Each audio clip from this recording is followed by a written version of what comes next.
আসলে অসুস্থ মেয়েটাকে নিয়ে এলেন, তাই ভাবলাম একবার দেখে আসি। তা বিয়ান কোথান? ডাকুন। হাঁসফাঁস করতে লাগলেন পিপাসা। আমতা আমতা করে বলল। হ্যাঁ, ডাকছি। আপনারা বসুন। পরক্ষণেই মিষ্টি এবং খাবারের প্যাকেটগুলো দেখে হেসে বলল। আরে, এ কি? এসবের কি দরকার ছিল? ড্রয়িং রুমের আমেজ উপরের রুমে বসেই টের পেল শামসুল। দরজা খুলে নিচের দিকে উঁকি মারতেই চোখ ছানা বড়া। এর আগে গা জ্বলে যাচ্ছে তার।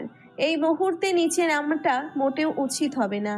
এর আগে গিজগিজ করতে করতে জোর হাতে দরজা আটকালো। আকস্মিক এই শব্দে উপরে তাকালো সবাই। লজ্জা পেল পিপাসা। আমতা আমতা করে ডেকে বলল। শুনুন, একটু নিচে আসুন। বেয়ান আসছে। এর আগে পিত্তি চলে যাচ্ছে শামসুল সর্দারের। নিজ স্ত্রীর মুখে এমন আদুরে বেয়াই শব্দ যেন গাগুনে ঘি ঢালার মতো। শোভাম দরজা আটকানোর শব্দ শুনতেই বেরিয়েছে। মুহূর্ত খানেক দরজার সাথে হেলান দিয়ে সবটা পর্যবেক্ষণ করে নিল। এরপর ধীর পায়ে বাবার রুমের সামনে গেল। কি বলল সেটা ঠিক বোঝা গেল না, তবে ঠিক মিনিট দুয়েক পর শামসুল সর্দার দরজা খুলে শোভামের সাথে নিচে চলে এলো। নিজের রুম থেকে খলিল সর্দারও বের হলেন ভাইয়ের পিছু পিছু। ইতিমধ্যেই নাস্তা দিয়ে দিয়েছে সোনালি। আলতাফ শিকদার চামচ দিয়ে একটা মিষ্টি মুখে নিলেন। এরপর নিজেকে সাজিয়ে নিলেন পুনরায়। বাড়ি থেকেই পুরো পরিকল্পনা সাজানো। যা বলার এবং বোঝানোর তাকেই করতে হবে। মিষ্টিটা পুরোটা খেয়ে পানি খেয়ে নিলেন। এরপর শামসুল সর্দারের দিকে তাকিয়ে মিষ্টি করে হাসলেন, অথচ মনের মধ্যে তার বেজায় জেদ। নিজের উপরই মায়া হচ্ছে। আজ পরশের জন্যে তাকে এইভাবে নিচু হতে হচ্ছে। না হয় এই সর্দারের ছায়াও মারাতেন না। কেমন আছেন ভাইজান? থমথমে মুখে বাচ্চাদের মতো অন্যদিকে তাকালেন শামসুল। পরক্ষণেই ছেলের দিকে তাকিয়ে নিজেকে সামলে নিলেন। মিনমিন স্বরে বললেন। ভালো। দেখেন ভাইজান, আপনাদের পরিবার আর আমাদের পরিবারের মধ্যে কিন্তু রাজনৈতিক বিরোধিতা ছাড়া ব্যক্তিগত কোনো শত্রুতা নেই। শুধুই আমরা নিজেদের জেদকে গুরুত্ব দিয়ে ব্যক্তিগত জীবনে শত্রুতা বাড়াচ্ছি। এমন মনে হচ্ছে যেন আমরা এক পরিবার অন্য পরিবারকে খুন করার জন্য উৎপেটে বসে থাকি। এখন দেখুন, ছোট ছোট বাচ্চা ছেলে মেয়ে যে ভুল করেছে, এখন তো ওদের ফেলে দিতে পারি না। দুদিন পর আরেকটা ছোট বাচ্চা আসবে। আমরা যদি দু পরিবার এমনইভাবেই রেষারেষির মধ্যে থাকি, তাহলে বাচ্চারা ট্রমার মধ্যে থাকবে। ও নানা বাড়ি আর দাদির বাড়ির মধ্যকার সেই ভালোবাসাটা পাবে না। দুদিন পর ও নিজেই তুলনা খুঁজবে কোন পরিবার ভালো। সেক্ষেত্রে দেখা গেল নিজ পরিবার রেখে ও কখনোই নানা বাড়ির পক্ষ নেবে না। এটা খুব হতাশা হবে। আমরাও চাই না আমাদের নাতি নাতনি নানা নানুর আদর, মামার ভালোবাসা ছাড়া বড় হোক। এদের মধ্যে কাউকেও পর হিসেবে দেখুক, এটাও চাই না। তাই বলেছিলাম সবটা মানিয়ে নেওয়াটাই বুদ্ধিমানের কাজ হবে। আপনাদের মেয়েই বা বয়স কত বলুন? বেচারি ছোট্ট। এখন যদিও নিজে এই অবস্থায় শ্বশুরবাড়ি বাবার বাড়ি নিয়ে একটা ট্রমার মধ্যে থাকে, তাহলে কি সেটা ভালো হবে? কোথায় হাসি খুশি থাকবে তা না, সবসময় মন মরা হয়ে থাকে। বিশাল এক আলোচনা করে থামলেন আলতাব। উপস্থিত সবাই চুপ, কিন্তু পিয়াসা নিজের মতো কথা বলছে স্পর্শিয়ার সাথে। সে সোফায় পড়ে কোনো ক্লাস পড়ে। আদেও কখনো প্রেমের সম্পর্ক ছিল কিনা, বিয়ে করবে কবে, এসব নিয়ে যাবতীয় প্রশ্ন। স্পর্শী উত্তর দিলেও তার অস্বস্তি লাগছে। এই যে পিয়াসা আসার পর হাত ধরেছে, অথচ এখনো ছাড়ছে না। শামসুল সর্দার মন দিয়ে শুনলেন, কিন্তু কোনো উত্তর দিলেন না। পাশেই খলিলুর সর্দার বসা। তিনি মাথা নাড়িয়ে আলতাফ শিকদারের সাথে তাল মিলিয়ে বললেন। হ্যাঁ হ্যাঁ, এই কথাটা তো একদম ঠিক। আমিও বুঝিয়েছিলাম ভাইজানকে। একটু আশকারা পেলেন আলতাফ। নড়ে চড়ে বসে পুনরায় বলল। আমি আরেকটা প্রস্তাব দিতে চাইছিলাম ভাইজান। যেখানে ছোট দুজনকে নিয়ে এত বিরোধিতা, তাই চেয়েছিলাম এবার পারিবারিকভাবে বড় দুজনের বিয়ে দিলে কেমন হয়? আমার কিন্তু বেশ লাগবে। পুরো পিরোজপুর জুড়ে অনুষ্ঠান করব। আমাদের কিন্তু স্পর্শী মাকে বেশ লাগে, ভাবিরও ভীষণ পছন্দ। বললাম, দু বোন একসাথে সংসার থাকলে মিলিয়ে নিতে সহজ হবে, ভালোও লাগবে। আর তাছাড়া আমাদের পরশের সাথে ভালো মানাবে। আপনারা কি বলেন? স্তব্ধ হয়ে গেল শোভাম। শামসুল তড়িৎ গতিতে বসা থেকে উঠল, বাবাকে সামলে শোভাম বিনীতভাবে বলল, দেখুন, সম্পর্ক ঠিক যতটুকুই পর্যন্ত আছে এটাই অনেক। একটুও আদ্র টিকবে কি না জানা নেই, সেখানে নতুন সম্পর্ক নিয়ে ভাবা তো বিলাসিতা। আমার বোন বিয়ে দেব না আমি, আপনারা এবার আসতে পারেন। স্তব্ধ হয়ে তাকিয়ে রইল স্পর্শী, শোভামের দিকে নয়, নিজের হাতের দিকে। বাবা ভাইয়ের কথার ফাঁকেই পিয়াসা বেগম ছুরি পরিয়ে দিচ্ছে তার হাতে। সে দেখেছে চাইলে বাধাও দিতে পারত, কিন্তু শরীরটা কেমন অবশ হয়ে গেল।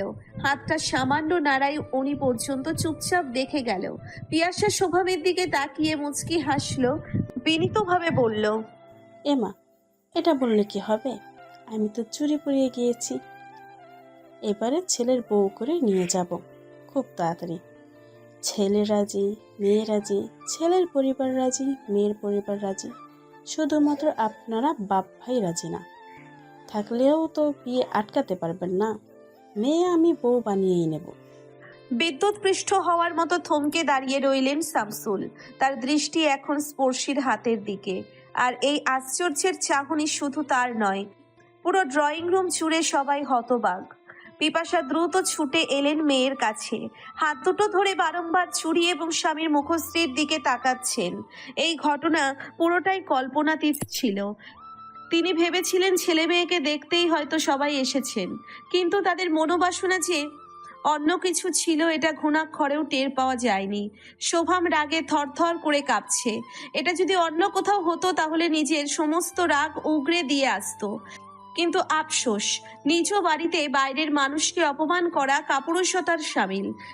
তার উপর বাবা উপস্থিত। এছাড়া এ বাড়ির একটা মেয়ে ইতিমধ্যেই তাদের বাড়ির বউ, এমনকি সন্তান সম্ভবা। কি করে এই অপমানের জবাব দেওয়া যায়? ভেবে পেল না কিছু। সকল রাগ প্রকাশের আগে মস্তিষ্ক ভর্তি প্রশ্নগুলো জড়ো হয়ে দাঁড়াচ্ছে। এই প্রশ্নের উত্তর না খুঁজে কিছুতেই পরবর্তী ধাপে এগিয়ে যাওয়া সম্ভব নয়, কিন্তু বেশিক্ষণ এই প্রশ্নের উত্তর পেতে অপেক্ষা করতে হলো না। এর আগেই শামসুল সর্দার ক্ষিপ্ত পায়ে এগিয়ে গেলেন বড় মেয়ের দিকে। ক্রোধান্বিত হয়ে আক্রোশ নিয়ে খুলে ফেললেন চুড়ি, ছুঁড়ে মারলেন ফ্লোরে। স্পর্শী এখনো নীরব, তার থেকে কোনোরূপ হ্যাঁ বা না ইশারা পাওয়া গেল না। বড়জোর পুরো ঘটনাটাতে তাকে এক মামুলি দর্শক মনে হচ্ছে, পুতুলের মতো তাকিয়ে বাকি সবার রিয়াকশন হজম করছে।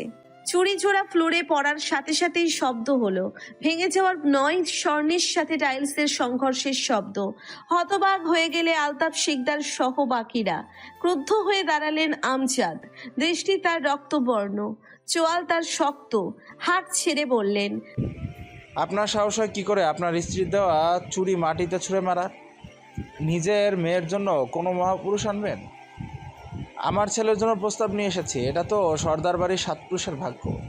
মেয়েদেরকে ইচ্ছে করে আমার ছেলেদের পিছনে লেলিয়ে দিয়ে এখন সাধু সাজা হচ্ছে। নেহাত ছেলের অনুরোধ, না হলে সর্দার বাড়ির দুয়ারে আমজাদ শিকদারের জুতো পা ফেলতো না। ঘটনা বেগতিক। শামসুল সর্দার নিজেও ক্ষেপে গিয়েছেন। দুজনের মধ্যে বাক বিতণ্ডা এক পর্যায়ে রণক্ষেত্রে রূপ নিয়েছে। তবে এখানে তলোয়ারের যুদ্ধ নয়, বিষ-মানের যুদ্ধ। এক একজন তার মুখ থেকে বিষাক্ত তীরের মতো তীর ছুটছেন অন্যকে।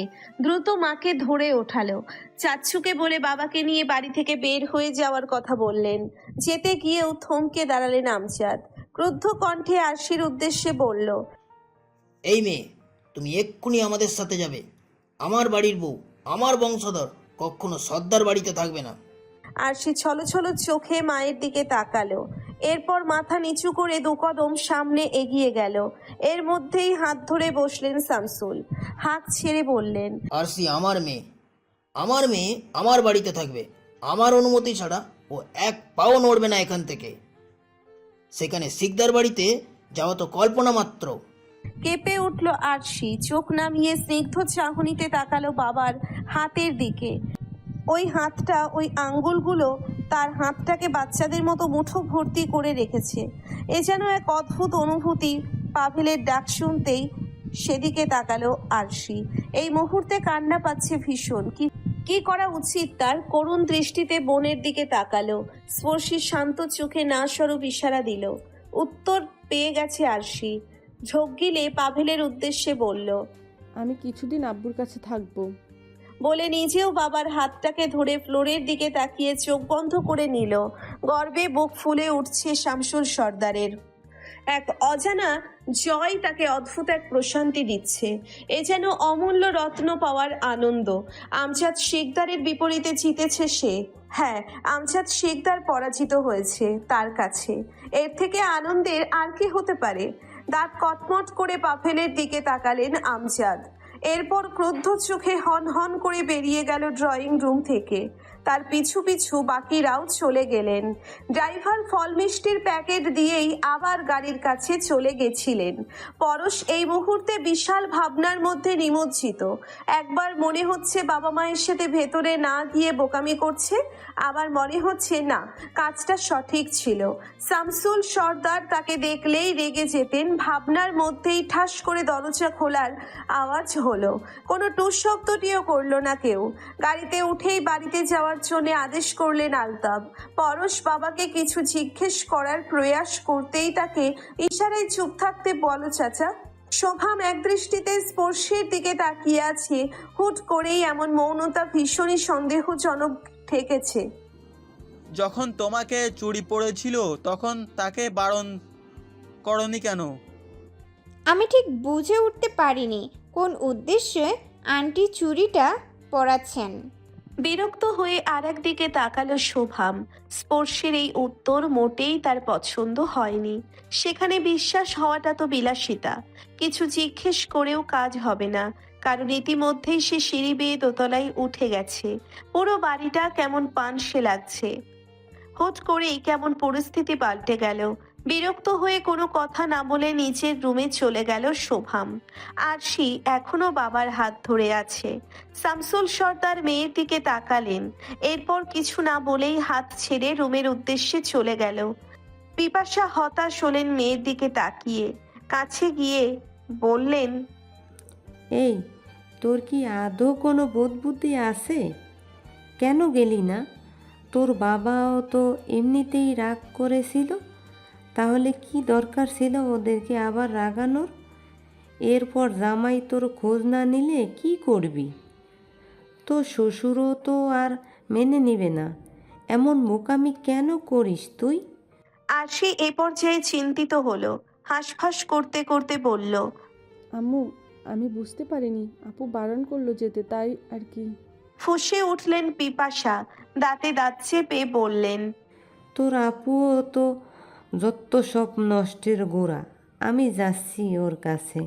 সিঁড়ির দিকে এগোতেই ফ্লোরে পড়ে থাকা চুড়ি জোড়ার দিকে নজর গেল। সেটাকে সযত্নে হাতের মুঠোতে নিয়ে ত্রস্ত পায়ে উপরের দিকে চলল। চাপানো দরজাটাকে ধাক্কা দিয়ে খুলল।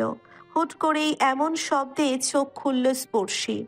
আতশোয়া হয়ে চোখ বন্ধ করে রেখেছিল এতক্ষণ। মাকে দেখতেই উঠে বসল। ক্লান্ত কণ্ঠে বলল, এত জোরে আওয়াজ করছেন কেন? আশ্চর্য। এই, একদম ঘুমের ভান ধরবি না। সোজা হয়ে বস, আমার কথার উত্তর দে, নইলে খুব খারাপ হয়ে যাবে। যা বলার পরে বলো, আমার এখন ভালো লাগছে না। না, তা ভালো লাগবে কেন? পুরো পরিবার দুটোর মাঝখানে ঝামেলা পাকিয়ে এখন নিশ্চিন্তে ঘুমাবি। এই, তুই চাসটা কি? মেয়েটার বাচ্চা হবে দুদিন পরে, এখনও তোর জন্য দুদিন পর পর ওর শ্বশুরবাড়িতে ঝামেলা বাঁধছে। তুই কি ছোট বোনটাকে একটু সুখে শান্তিতে থাকতে দিবি না? আশ্চর্য, আমি কি করেছি? তুমি আমার সাথে এমন রাগ দেখাচ্ছ কেন মা? শান্ত হলো পিপাসা। মেয়ের পাশে বসে বেশ কিছুক্ষণ চুপ রইল। এরপর বলল, তুই কি চাস? আমাকে কি একটু সত্যি করে বলবি? রিয়াক্ট করলো না স্পর্শী। উদাস কণ্ঠে বলল, কোন বিষয়ে? দেখ, তোর ভাইকে যে অজুহাত দেখিয়েছিস সেটা আমাকে ভুলেও দেখাতে আসবি না। আচ্ছা, তুই কি পরশকে পছন্দ করিস? যদি ওদের দেওয়া প্রস্তাবে তুই রাজি নাই হোস, তাহলে চুরি পড়লি কেন? আর যদি রাজি থাকিস তাহলে এত কিছু হতে দিলি কেন? তুই জানিস শ্বশুরবাড়ি থেকে নতুন কোনো গয়না পরিয়ে দিলে সেটা খুলতে হয় না, এতে মেয়ের গায়ে কলঙ্ক লাগে। বিয়েতে বাধা পড়ে, স্বামীর অমঙ্গল। কথা শেষ করতে দিল না স্পর্শী। এর আগেই লজ্জায় নইয়ে পড়ে হেসে দিল, বলল, মা প্লিজ, তুমি কি একটু থামবা? কেউ শুনলে কি ভাববে? আর বিয়েরই ঠিক নাই, তুমি স্বামীর অমঙ্গল পর্যন্ত চলে গেছো। পিপাসা পরবর্তী ধাপ এগিয়ে গেল। গাঢ় সন্দেহকে পিছু হটিয়ে এ পর্যায়ে তিনি নিশ্চিত হলেন। শান্ত কণ্ঠে বললেন, যদি পছন্দই করিস তাহলে সেটা এখনো বলছিস না কেন? তুই তো ছেলেটাকে ঝুলিয়ে রাখছিস। না তুই নিজে বিয়ে করছিস, আর না তো ওকে বিয়ে করতে দিচ্ছিস। এমনটা কেন করছিস মা? তোর বোনটাও তো ওই সংসারেই আছে। তুই কি বুঝতে পারছিস এই প্রভাবগুলো সব ওর উপরে পড়বে? সিরিয়াস হলো স্পর্শী, গম্ভীর কণ্ঠে বলল, তুমি কি মনে করেছো আমি বললেই সব সমাধান হয়ে যাবে? আর মা শোনো, ওরা বোকা নয় যে আমার জন্য আমার বোনকে অবহেলা করবে। হ্যাঁ, তুই বললেই সব সমাধান হবে। তুই মাথা ঠান্ডা করে নিজের পছন্দের কথা তোর বাবাকে জানা। বলে তো দেখ, অন্তত তোর বাবা যাতে বুঝতে পারে এই সম্পর্ক তোর সায় আছে। ভ্রু কুচকে তাকালো স্পর্শী, মায়ের উদ্দেশ্যে বলল, এই 1 মিনিট মা, তুমি এত ঘটকালি করছো কেন ওদের হয়ে? যেন আমার আগে তোমার তারা। ছেলেটাকে আমার পছন্দ, খুবই ভালো ছেলে। আর আশিটাও ওই বাড়িতে আছে। তোরা দুবোন এক বাড়িতে থাকলে আমি একদম নিশ্চিন্ত থাকবো। পরন্ত বিকেল, দীপ্তিময় সূর্যের সোনালী আভা ছড়িয়ে পড়েছে প্রকৃতির মায়াবী মুখে। এই স্নিগ্ধ বিকেল তার কাছে পরম প্রিয় মুহূর্ত। বসে আছে জানালার পাশে। বসে থেকে থেকে একসময় ছাদে চলে গেল।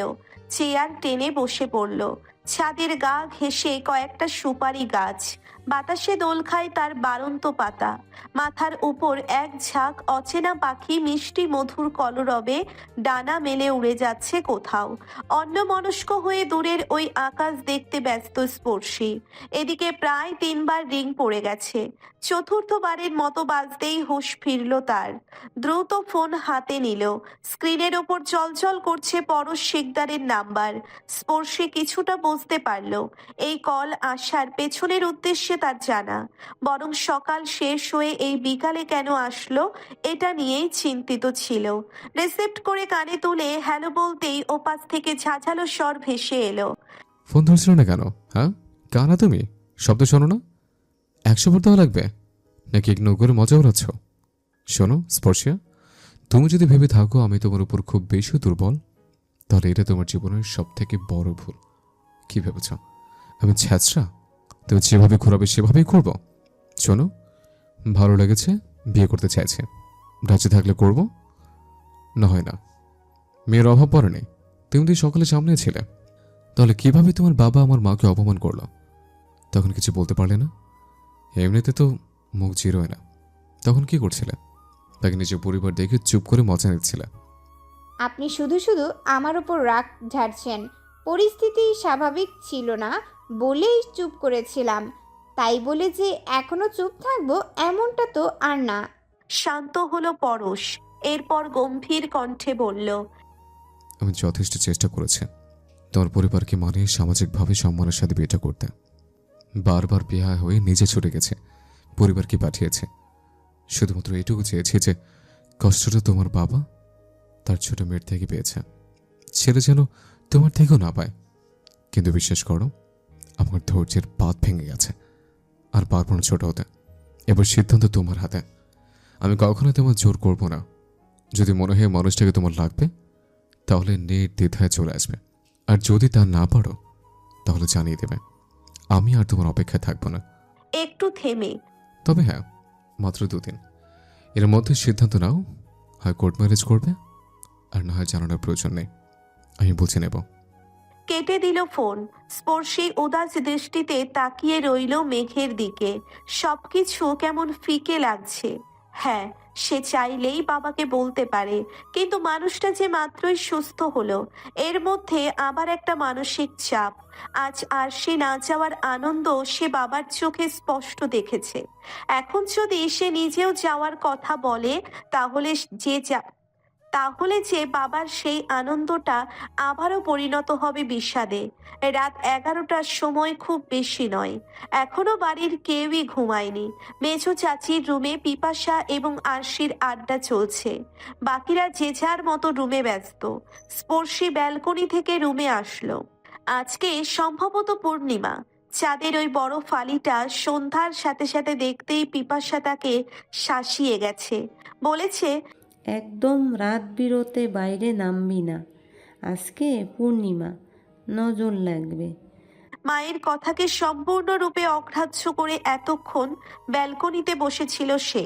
হাতে এখনো পিয়াসার দেওয়া চুড়ি না পড়লেও মুঠোতে রেখে দিয়েছে। অনেক ভাবনা চিন্তা করার পর পা বাড়ালো বাবার কক্ষের দিকে।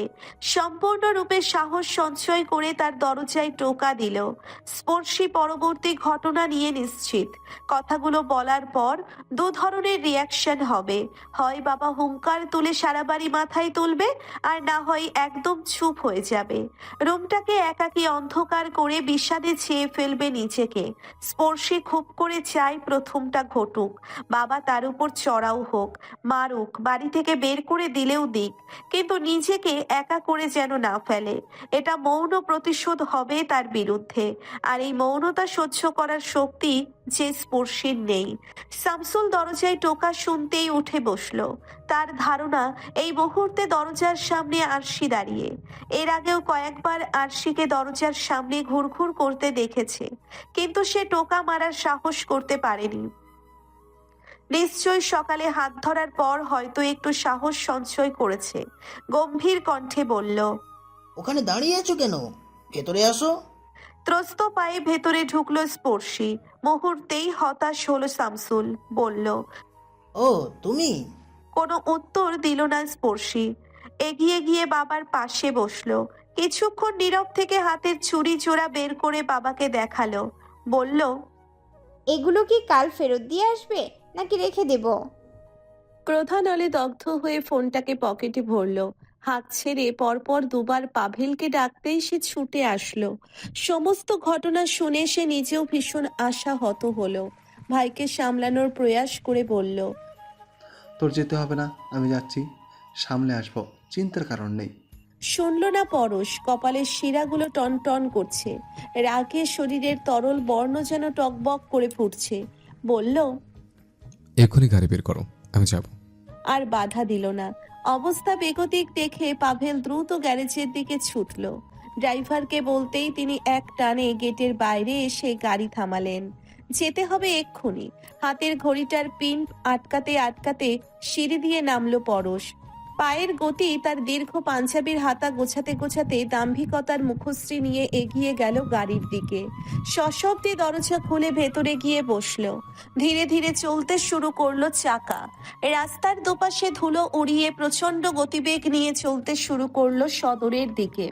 সরাসরি গিয়ে থামলো সদর হসপিটালের সামনে। গেটের সামনে প্রচুর মানুষের ভিড়।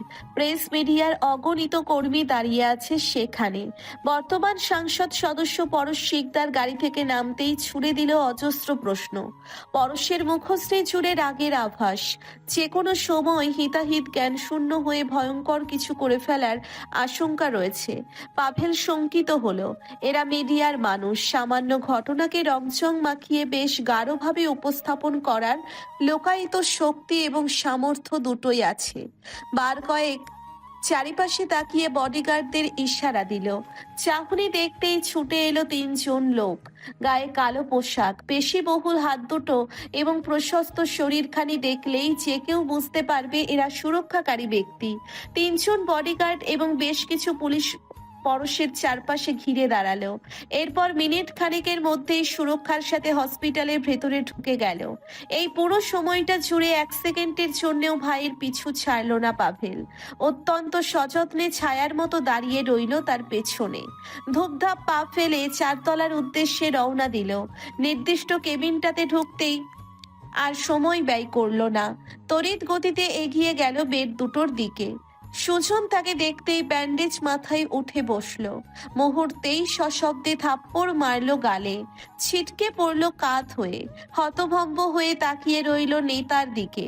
পিছু বুঝে ওঠার আগেই পুনরায় গলা টিপে ধরলো। এরই মধ্যে এগিয়ে এলো পাভেল। পেছন দিক থেকে চাপটে ধরে ছাড়ানোর চেষ্টা করলো, কিন্তু পারল না। ব্যর্থ হয়ে বডিগার্ডদের ইশারা দিতেই তারাও এগিয়ে এলো। ক্রোধান্বিত হয়ে চিৎকার মারল পরশ। অশ্রাব্য গালি দিতে লাগলো সুজন এবং বক্তিয়ারের উদ্দেশ্যে। শুয়োরের বাচ্চা, তোর সাহস হয় কি করে আমার অনুমতি ছাড়া কিছু করার? এই কুত্তার বাচ্চার জন্য প্রতিনিয়ত আমার দুর্নাম হয়। ঝামেলা পাকে জানোয়ারটা আর দুশয় দলের তোর নেতাগিরি আমি ভরে দেব, জন্মের মতো ছুটে দেব। আমার থেকে বেশি বুঝছিস? একটা মামুলি চাওয়ালের সাথে মারামারি করেছে, এখন যদি মরেছে তখন তোর জন্য যে আমার দলের উপর চাপ পড়বে ওইটা ঘটিতে ছিল না। এরপর কেবিনে দাঁড়িয়ে থাকা দলীয় বাকি সদস্যদের উদ্দেশ্যে বলল, ও কিছু বললে তোরা ঝাঁপিয়ে পড়বি? ও কি তোদের বাপ লাগে যে বললে কুত্তার মতো আরেকটা পেছনে পড়বি? তোমাকে তলা নিতে কিছু নাই, আমার রাজনীতি করতে আসছে। সব কটাকে দেখে নেবো আমি। ওই চাওয়ালা যদি মরে আর উপর মহল থেকে আমার উপর কোনো চাপ আসে তাহলে খোদার কসম সবগুলোকে গোডাউনে ভরে কুত্তার মতো পেটাবো আমি। পরশ থামলো। রাগ তরবর করে ক্রমশই বৃদ্ধি পাচ্ছে। ভয়ঙ্কর দৃষ্টিতে সুজনের দিকে একবার তাকিয়ে হনহন করে বেরিয়ে আসলো। এই হসপিটালের 3 তলাতেই ভর্তি আছে চাওয়ালা রহিম।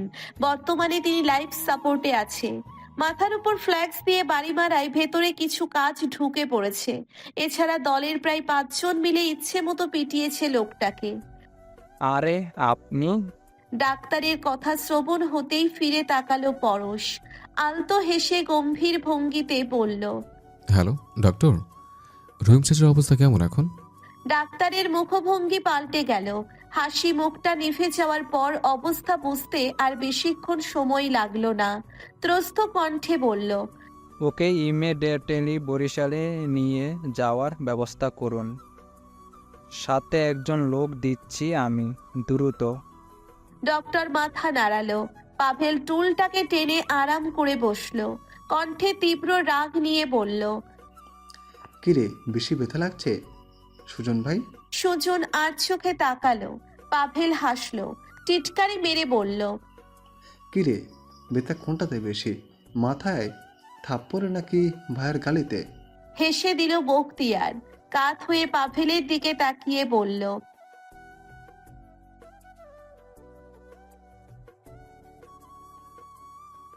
রুমে উপস্থিত বাকিরাও হা হা করে হেসে উঠল। এই পর্যায়ে গম্ভীর হলো পাভেল। সুজনের দিকে তাকিয়ে বলল, ঘটনাটা কি ছিল? এত কিছু হলো কিভাবে? কথা বলল না সুজন। গম্ভীর হয়ে তাকিয়ে রইল অন্যদিকে। ভেতরে ভেতরে তীব্র রাগ জেদ ক্রমশ বাসা বাঁধছে। পুনরায় জিজ্ঞেস করলো পাভেল। এ পর্যায়েও উত্তর না দিয়ে চুপ রইল। মিনিট খানেক পর শান্ত কণ্ঠে বলল, ভাই নাকি সর্দারের বড় মাইয়ারে বিয়া করবে, আজ নাকি তোরা প্রস্তাব নিয়ে গেছিলি। ভ্রুকুচকে ফেললো পাভেল। বিষয়টা আপাতত গোপন ছিল, তবে এত তাড়াতাড়ি যে সেটা বাইরে বের হয়ে যাবে এটা কল্পনাতীত ছিল। গা ছাড়া ভাব নিয়ে বলল, তো ভাই কি বিয়ে করবে না? আর সর্দারের মেয়েরে করলে এখানে ক্ষতি কোথায়? তোরা আমাদের ভুলে যাস না পাভেল। ভাইরে, অন্তত আমার কথা মনে করতে বলিস। দলের জন্য কম মারামারি কাটাকাটি করি নাই। রক্ত দেখলে এখন আর রক্ত মনে হয় না। সর্দার আর শিকদার 2টা দলই এখন সাপ নেউলের মতো। এক দলের একটা পিঁপড়া সমান লোক একা পাইলেও অন্য দল তারে কুপাইয়া গুম করতে সেকেন্ডও ভাববে না। বাহার আর সুজন 2 জনই নির্বাচন আইলে আজরাল হইয়া যায় 2 দলের জন্য। ওই বাহারের কোপ এখনো আমার গায়ে, পিঠে 3টা কোপের চিহ্ন এখনো মেলে নাই। আমি কখনোই এইটা মাইনে নিতে পারব না। তুই পালাইয়া বিয়া করছস এটা আলাদা কথা, কিন্তু এখন যদি সামাজিকভাবে ভাই বিয়া করে তাইলে সর্দার শিকদার আর বিরোধী থাকবে না, একটা দল হইয়া যাইবে। আর ওই সর্দারের পোশাক কুত্তা বাহার ও আমগো সাথে থাকবে। আর এটা আমি কখনোই মাইনা নিতে পারব না। ওর কোপ এখনো আমার শরীরে, রাত হইলে মাথা কাজ করে না, ইচ্ছা করে ওরে একলা পাইলে 8 ভাগ করি। সেই বাহারে কখনোই আমি এক দলে দেখতে পারবো না। ওই রহিম যে সর্দারের চামচা, এইটা কি ভাই জানে না? ও আমাদের দেখিয়া টিটকারি মারে। আপনার নেতার তো এখন আর কোনো মুরত নাই।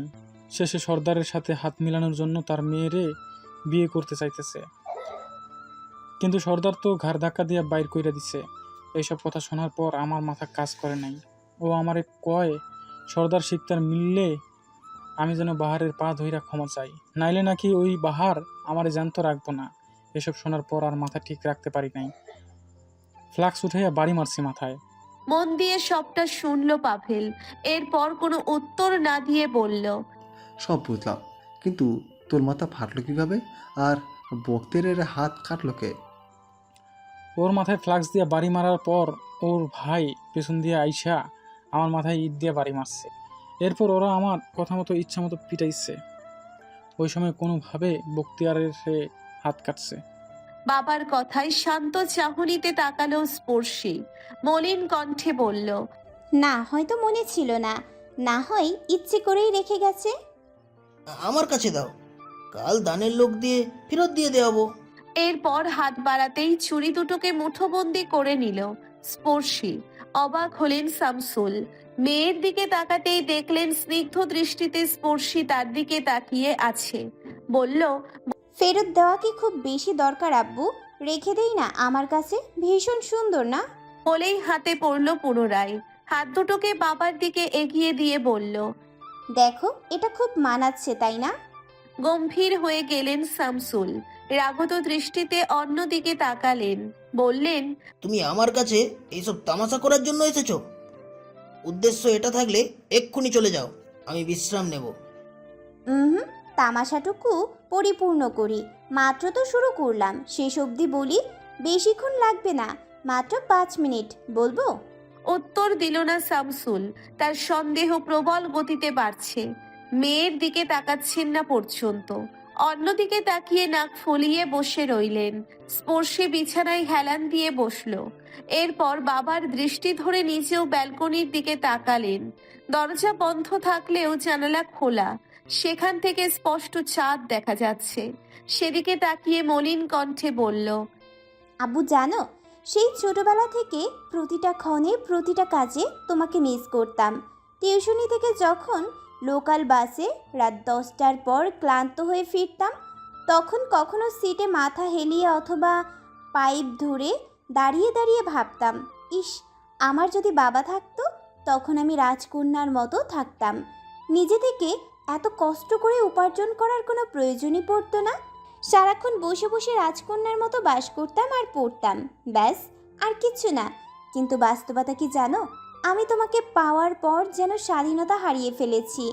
কি একটা দম বন্ধকর পরিস্থিতি দেখো। আমি সাভারে থাকতে যা ইচ্ছে হতো তাই করতাম, কিন্তু এখানে বসে পারছি না। তোমার মুখের দিকে তাকালে আমি সেটা পারি না।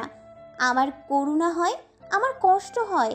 বারবার মনে হয় গত 19 বছর ধরে একাকী কষ্টে থাকা বাবাটাকে কিভাবে আবার আহত করব, কিভাবে?